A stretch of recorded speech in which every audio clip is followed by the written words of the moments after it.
In the hills of Meghalaya, there is a debt that is never fully paid.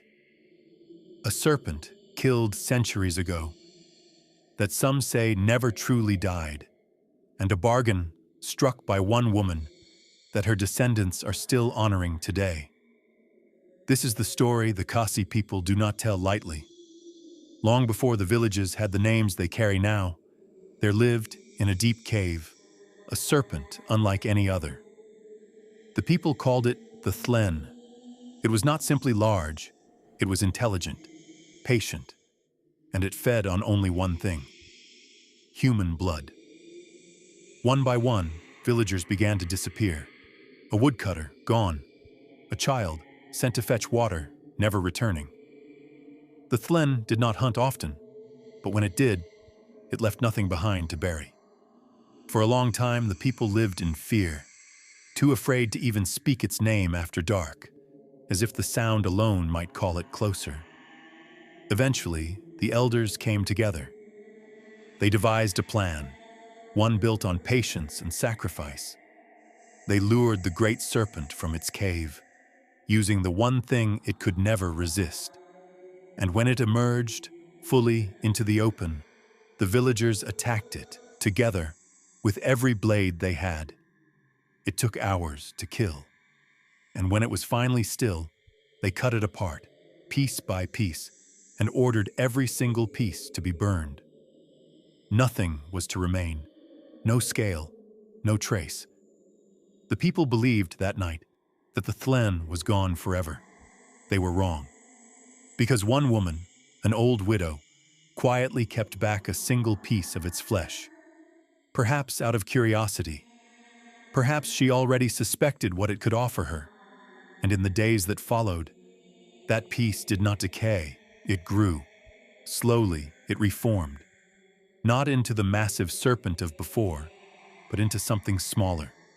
Something that could live quietly, in a jar, in a home, unnoticed by neighbors.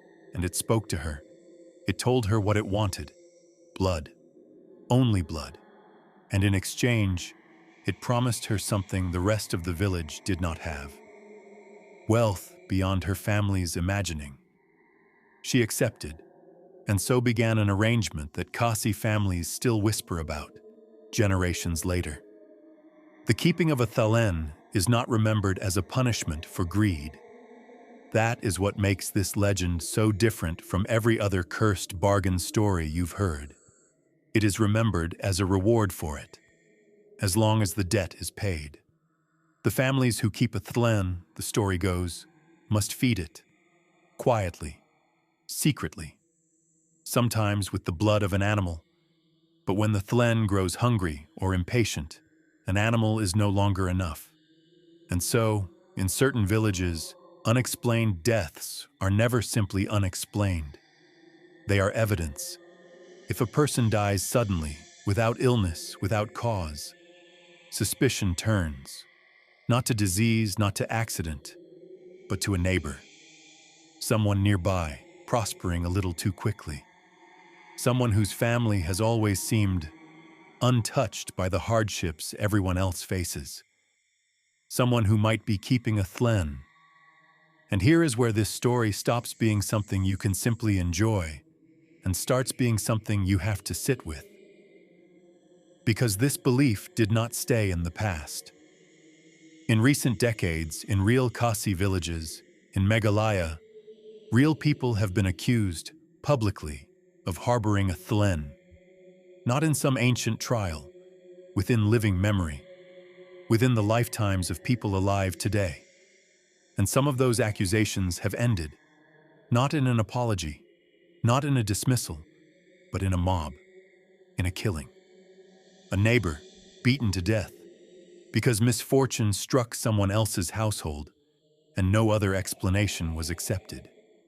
Khasi social organizations have had to speak out publicly against this, again and again, pleading with communities to stop.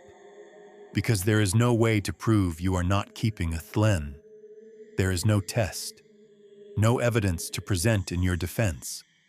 Only the whispers of people who have already decided you're guilty. So ask yourself, as this story ends, What is actually being fed here?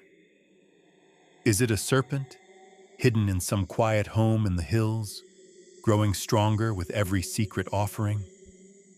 Or is it something else, something older than any single legend? A hunger inside people themselves for someone to blame whenever the unexplainable happens. Because in Meghalaya, that hunger has never once gone quiet. And unlike the Thlen, no one has ever managed to kill it.